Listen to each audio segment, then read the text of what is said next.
ہم اس کی حفاظت کریں گے۔ اس حفاظت کی ضرورت کیا ہے؟ بزرگوں دوستوں، بات یہ ہے کہ اللہ تعالیٰ نے اپنی یہ کتاب ہم کو دی ہے تاکہ ہم اس کو اپنی زندگی کے لیے دستور بنائیں، اصول بنائیں، اسوہ بنائیں، اپنی زندگی میں اس کو اتاریں۔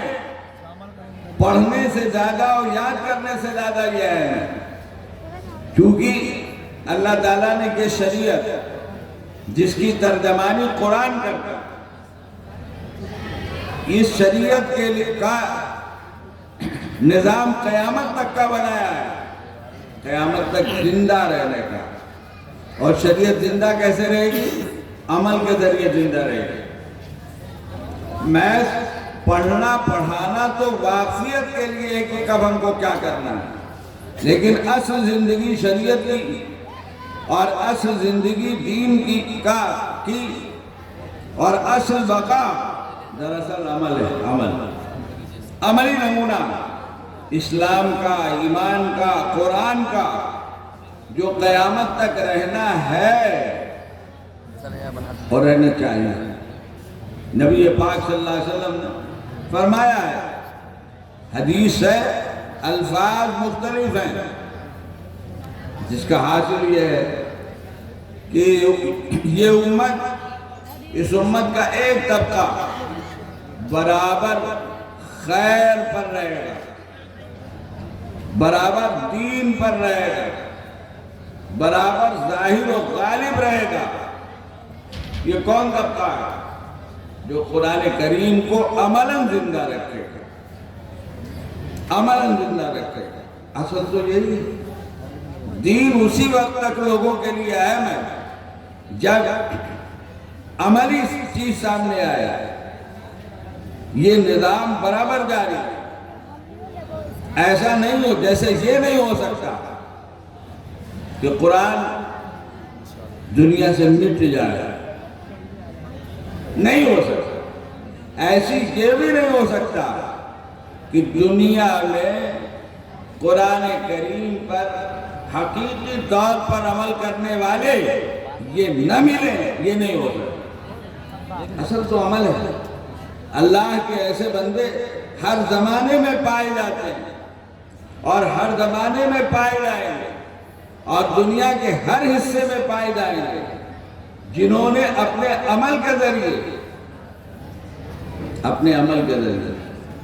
قرآن کریم کو زندہ کر رکھا ہے، اور جو اپنے عمل کے ذریعے قرآن کو زندہ کر رکھا ہے۔ کیونکہ اصل مقصد تو یہی ہے بزرگوں۔ اگر یہ نہیں ہے تو کوئی فائدہ نہیں۔ گھر میں قرآن رکھا ہے، ٹھیک ہے، ہم نے پڑھ رکھا ہے، ٹھیک ہے، سوال یہ ہے کہ قرآن کے مطابق زندگی کتنی ہے۔ ابھی آپ نے متعدد علماء کرام سے بہت سی باتیں سنی، ظاہر ہے کیوں سنی ہے؟ اس لیے سنی ہے کہ اپنی زندگیوں کو دین کے مطابق کیا جائے، شریعت کے مطابق کیا جائے، کتاب اللہ کے مطابق کیا جائے، سنت رسول اللہ صلی اللہ علیہ وسلم کے مطابق کیا جائے۔ ہم مسلمان ہیں، ہمارے لیے زندگی کے کسی شعبے میں اور کسی پہلو میں اسلام اور ایمان اور قرآن سے الگ ہونے کی کوئی گنجائش نہیں۔ دنیا کے دوسرے مذاہب جو کچھ بھی ہوں، یہاں تو صاف مسئلہ ہے، یا ایھا الذین آمنوا ادخلوا فی السلم کافۃ ولا تتبعوا خطوات الشیطان۔ جو مسلمان ذرا بھی کہیں بہکا، ادھر ادھر ہوا، وہ شیطان کے راستے پر گئے، اور شیطان کبھی بھی ہمارے لیے بھلائی نہیں سوچ سکتا۔ یا ایمان والو، اسلام میں مکمل داخل ہو۔ یہ حکم صرف نماز کے لیے نہیں، صرف روزے کے لیے نہیں، صرف حج کے لیے نہیں، صرف زکوٰۃ کے لیے نہیں، نماز کے لیے نہیں۔ اسلام نام ہے شریعت کے جملہ احکام کا اور کتاب و سنت کی ان ساری ہدایات کا جو اللہ اور اس کے رسول پاک صلی اللہ علیہ وسلم کی طرف سے ہم کو اس لیے دی گئی ہیں کہ ہم اپنی زندگیوں میں اپنے عبادات ہی نہیں، معاملات، رہن سہن، معاشرات، ابھی آپ نے بہت کچھ سنا، باہمی معاملات، حقوق، جن کا آج دنیا میں چرچا بھی بہت ہے اور جن کے پیچھے لڑائی بھی بہت ہے، اور زیادہ تر ہر آدمی اپنا حق سناتا اور بتاتا ہے اور دوسرے کا حق سننے اور ماننے اور ادا کرنے کو تیار نہیں۔ عام بات ہے، ہر گھر میں ماں باپ اپنا حق، اولاد اپنا حق، شوہر اپنا حق، بیوی اپنا حق، ساس اپنا حق، بہو اپنا حق، ہر آدمی اپنے حق کی بات کر رہا ہے اور دوسرے کا حق ادا کرنے کو تیار نہیں ہے۔ ایک پڑوسی اپنے پڑوسی سے یہ چاہتا ہے کہ میرے ساتھ معاملات اچھا رکھے، مجھ کو میرا خیال کرے، لیکن خود اسے ذرہ برابر اپنے پڑوسی کی فکر نہیں۔ ایک رشتہ دار، ایک بھائی اپنے بھائی سے ساری توقعات رکھے ہوئے اور خود کس حد تک بھائی کا حق ادا کر رہا ہے۔ بزرگوں، دوستوں، بڑی اہم بات تو یہ ہے، سب سے بڑی جو خرابی ہماری ہے وہ یہی ہے، ایمان کے دعوے کے ساتھ زندگی کی راہ کچھ اور ہے۔ جب مواقع آتے ہیں، معاملہ ہوتا ہے تو دوسری راہ کی طرف چل پڑتے۔ دو آدمیوں میں کوئی بات چیت ہوئی، جب ان سے کہا جاتا ہے ارے بھائی ٹھیک ہے شریعت کے مطابق مسئلہ حل کر لو، تو نہیں ہم لوگ کورٹ میں جائیں، ہم تو عدالت سے حل کریں۔ کورٹ کیا چیز ہے؟ عدالت کیا ہے؟ شریعت نہیں۔ شریعت کو اپنی زندگی میں لاگو کرنے کو آدمی تیار نہیں ہے۔ بزرگوں، دوستوں، سوچنے کی بات ہے، کیسا اسلام اور کیسا ایمان۔ جبکہ اللہ تعالیٰ فرماتے ہیں جہاں یہ ہے یا ایھا الذین آمنوا ادخلوا فی السلم کافہ، وہاں یہ ہے فلا وربک لا یؤمنون حتی یحکموک فیما شجر بینہم ثم لا یجدوا فی انفسہم حرجا مما قضیت ویسلموا تسلیما۔ اللہ کہہ رہے ہیں، قسم کھا کے کہہ رہے ہیں، اپنی قسم، فلا وربک، سن لیجئے، ایمان اس وقت تک معتبر نہیں ہے اللہ کے لیے جب تک کہ اپنے معاملات میں آپ کو، اپنے آپ کو مسلمان کہنے والے، آپ کو اور آپ کی شریعت کو حکم نہ بنائیں، حاکم نہ بنائیں، فیصلہ کرنے والا نہ بنائیں کہ جو کہہ دے شریعت وہاں سر جھکا دے۔ شریعت کہہ رہی ہے یہ کاروبار جو تم کر رہے ہو یہ حرام ہے، بات ختم، اٹھ گئے، ہاتھ جھاڑ لیا۔ جب شریعت کی اجازت نہیں کرتا، شریعت کہہ رہی ہے یہ حق تمہارا نہیں دوسرے کا ہے، ثابت ہو رہا ہے تم غلط دعویٰ کر رہے ہو، بات ختم۔ یہ حتیٰ یحکموک فیما شجر بینہم۔ جھگڑے تو ہوتے ہی ہیں انسانوں میں، ہوں گے۔ اللہ نے ایسا ہم کو بنایا ہے، ہمارا نظام مزاج جو کہ جھگڑے تو ہوتے ہیں۔ جھگڑے تو صحابہ میں ہوئے، اور جھگڑے ہمیشہ بددیانتی کی بنا پر نہیں ہوتے، کبھی غلط فہمی کی بنا پر بھی ہوتے، کبھی بددیانتی ہوتی۔ آج تو یہی ہے بزرگوں، ہمارے جتنے جھگڑے ہیں عام طور سے بددیانتی ہے جہاں موقع ملا، لیکن صحابہ کرام میں جو جھگڑے ہوتے تھے وہ حضرات جو عدالت میں جاتے تھے، چاہے نبی پاک صلی اللہ علیہ وسلم کے پاس ہو یا بعد میں ہو، وہاں بہت سی چیزیں غلط فہمی کی بنا پر، جس کے نتیجے میں آدمی اختلاف بھی کرتا، جھگڑا بھی کرتا، عدالت بھی کرتا، لیکن آپس میں ایک انس و تعلق بھی رکھتا۔ چلو بھائی ہم وہاں چلیں گے، ایک فریق دوسرے فریق سے کہہ رہا اور دونوں مل کے جا رہے ہیں اپنے اختلاف کو لے کر کسی عالم سے، کسی حاکم سے مسلمان اپنا فیصلہ کرانے کے لیے۔ بزرگوں دوستو، صحابہ کی شان تو بہت بڑی ہے، ان کے غلام در غلام ان کے حالات میں مل جائے گا۔ آپ کو اپنے اطراف میں ایسے اللہ کے بندے آج نہ ہو، لیکن ان کے حالات آپ کے علم میں آئیں گے کہ زمین جائیداد کے جھگڑے میں انہوں نے قتل، سازشیں وہاں تک نہیں پہنچایا، اپنائیت باقی ہے، لیکن آپس کی بات چیت سے معاملہ حل نہیں ہوا۔ ان کا چلو بھائی کسی حاکم سے حل کر ساتھ جا رہے ہیں، گاؤں سے ساتھ عدالت جا رہے ہیں، کھانا پانی ساتھ کر رہے ہیں راستے میں، اور جب عدالت لگ رہی ہے تو یہ فریق ہے، یہ تو اختلاف تو ہوگا بزرگوں دوستو، ایسا نہیں ہو سکتا کہ اختلاف نہ ہو، لیکن ہم کس طرح حل کریں، ہمارے لیے کیا حکم ہے؟ بزرگوں دوستو، ہمارا دین مکمل ہے، جامع ہے، یہاں کسی طرح کی کوئی کمی نہیں ہے، ہر مسئلے کا حل ہے، لہذا زندگی کے ہر مرحلے میں ہمیں اسلام کو حکم بنانا پڑے گا، ہمیں قرآن کو حکم بنانا پڑے گا، ہمیں شریعت کو حکم بنانا پڑے گا۔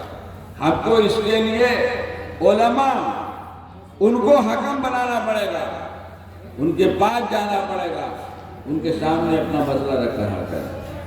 تو بزرگوں دوستو، قرآن کریم کی جو دولت ہمارے پاس ہے، اس کے مطابق زندگی گزارنا چاہیے۔ ہم سب کو اس بات کی فکر کرنی چاہیے کہ ہماری زندگیاں اس رخ پہ چلیں جس رخ پر اس قرآن کہہ رہا ہے، اللہ اس کے رسول پاک صلی اللہ علیہ وسلم نے ہم کو بتایا ہے، اور کہیں بھی خواہشات کے دباؤ میں آنا، رسم و رواج کے دباؤ میں آنا، بزرگوں دوستو، یہ ساری چیزیں وہ ہیں جو سب شیطانی راستے، مومن ان چکروں میں نہیں پڑتا۔ آپ نے بالکل شروع میں حضرت مولانا عتیق صاحب کی بات سنی کہ ہمارے آقا حضرت محمد مصطفیٰ صلی اللہ علیہ وسلم نے کیا کہا ہے حدیث میں؟ القیس من دان نفسہ وعمل لما بعد الموت۔ سمجھدار وہ ہے جو ہمیشہ اپنے آخرت کے نفع نقصان پر نگاہ رکھتا ہے، اپنے آخرت کے نفع نقصان پر نگاہ رکھتا ہے۔ ایک مومن کی شان یہی ہے، دنیا کے نفع نقصان پر نہیں۔ دنیا یقیناً اس کو سمجھدار کہتی ہے جو دنیا کا نفع نقصان دیکھے، حلال حرام سے بے پرواہ ہو جائے، لیکن ایک مومن کی شان نہیں ہے، وہ آتی ہوئی دولت کو ٹھوکر مار دیتا ہے، ہزاروں نہیں لاکھوں کروڑوں قربان کر دیتا ہے۔ غلط ہے، یہ رشوت ہے، یہ سود ہے، ایک مومن کی شان ہے بزرگ، وہ ہر جگہ اسی پہ نگاہ رکھ، کل حساب دینا ہے، کل حساب دینا ہے، آج تو ہم کر لیں۔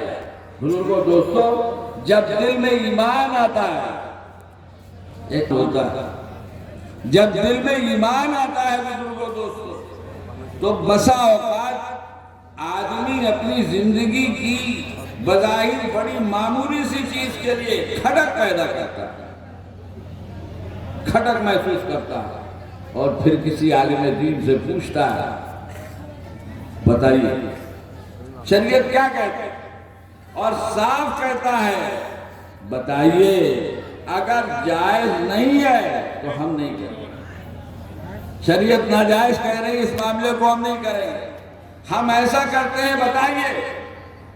ایک آدمی ایک کمپنی میں کام کرتا ہے، اس کمپنی کے ہوٹل میں کھانا کھاتا ہے، ہوٹل والا پیسے نہیں لیتا،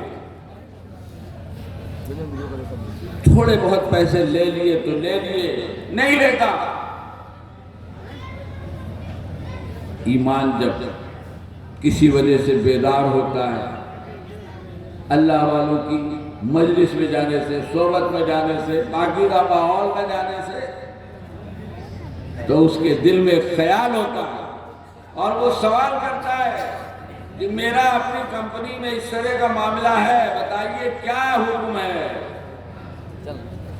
تو اس سے پوچھا جاتا ہے کہ یہ بتاؤ کہ کمپنی میں تمہاری حیثیت کیا ہے؟ کیا تم کوئی رپورٹ لگا دو؟ غور سے سنیے، اگر تم کوئی رپورٹ لگا دو تو ہوٹل پر اثر پڑے گا؟ کہا میری حیثیت ہے کمپنی کہ اگر میں کوئی رپورٹ لگا دوں گا تو ہوٹل پر اثر پڑے گا۔ تو اس کو یہ بتایا جاتا ہے کہ پھر آپ کھانا مت کھائیں، فری کا رشوت ہے۔ ہوٹل والا فری اس لیے کھلا رہا ہے کہ آپ اس کے خلاف کوئی رپورٹ نہ لگائیں، چاہے جیسا کھلائے، چاہے جو کچھ کرے۔ بزرگوں دوستوں، مومن کی شان ہے عمل لما بعد الموت، اور یہ عمل لما بعد الموت کب ہوگا؟ جب نفس کو کنٹرول اور قابو میں کرنے کا نظام اور مزاج بنائے گا، جو بڑی دقت طلب تھی، بڑی دقت طلب تھی۔ ایک حدیث ہے ترمذی کی، حضور اکرم صلی اللہ علیہ وسلم نے بیان فرمایا، فرشتوں کا سوال ہے اللہ سے درجہ بدرجہ، کون سی مخلوق سب سے زیادہ طاقتور؟ کون؟ اخیر میں بات آئی انسان سب سے زیادہ طاقتور، لوہے سے، آگ سے، پانی سے، پتھر سے سب سے زیادہ طاقتور۔ کیوں؟ اس لیے کہ کام کرتا ہے اور نفس پر قابو رکھتا ہے، اللہ کی راہ میں خرچ کرتا ہے اور چھپا کے کرتا ہے کہ کسی کو پتہ نہ چلے۔ معمولی بات ہے، نفس قابو میں ہوگا، کنٹرول میں ہوگا، تب تو نفس تو چاہتا ہے 100 روپے خرچ کرے، نام لکھو، مسجد میں ایک راڈ لگایا، نام لکھو، ایک پنکھا ٹانگا، نام لکھو، دنیا کو پتا چلے نفس کس طرح کا۔ لیکن آدمی خرچ کرتا ہے اس سے بے پرواہ ہو کر، حدیث میں الفاظ آئے ہیں، اس طرح خرچ کرتا ہے کہ دائیں بائیں ہاتھ کو پتہ نہیں چلتا کہ داہنے ہاتھ میں کیا خرچ کیا، اتنا چھپاتا ہے۔ بزرگوں کیا چیز؟ یہ وہ کنٹرول ہے، کنٹرول۔ من دان نفسہ، جو انسان اپنا یہ مزاج بنائے گا کہ اپنے آپ کو، اپنے نفس کو کنٹرول و قابو میں رکھے، اسی کی یہ سوچ بنے گی کہ ہر کام میں سب سے پہلے سوچے کہ جائز ہے ناجائز ہے، مرنے کے بعد کیا ہوگا، آخرت بنے گی، جنت ملے گی، تو خدا نخواستہ آخرت برباد ہو جائے۔ بزرگوں دوستوں، یہ ساری محفلیں، یہ ساری مجلسیں، یہ بیانات جو آپ نے سنے اور جو سنتے رہتے ہیں، یہ سب اسی لیے ہیں۔ وَذَكِّرْ فَإِنَّ الذِّكْرَىٰ تَنفَعُ الْمُؤْمِنِينَ، کہتے رہو، سناتے رہو، کچھ تو نفع ہوگا۔ سینکڑوں ہزاروں میں 2 4 10 کو بھی اگر نفع ہو گیا بزرگوں دوستوں، تو آپ نے 10,000 جو روپے خرچ کیے جلسے کے پیچھے، وہ وصول ہے انشاءاللہ، ضائع نہیں ہے۔ ایک آدمی کو اگر ایسی کسی مجلس سے ہدایت مل جائے، وصول ہو گئے سارے پیسے، وصول ہو گئے سارے پیسے۔ تو بزرگوں دوستوں، یہ حاصل ہے محفلوں اور مجلسوں کا۔ اللہ تبارک تعالیٰ ہم سب کو ان باتوں کے سمجھنے کی اور اپنی زندگیوں کو اسلام اور ایمان سے منور کرنے کی توفیق عطا فرمائے۔ وآخر دعوانا الحمدللہ رب العالمین۔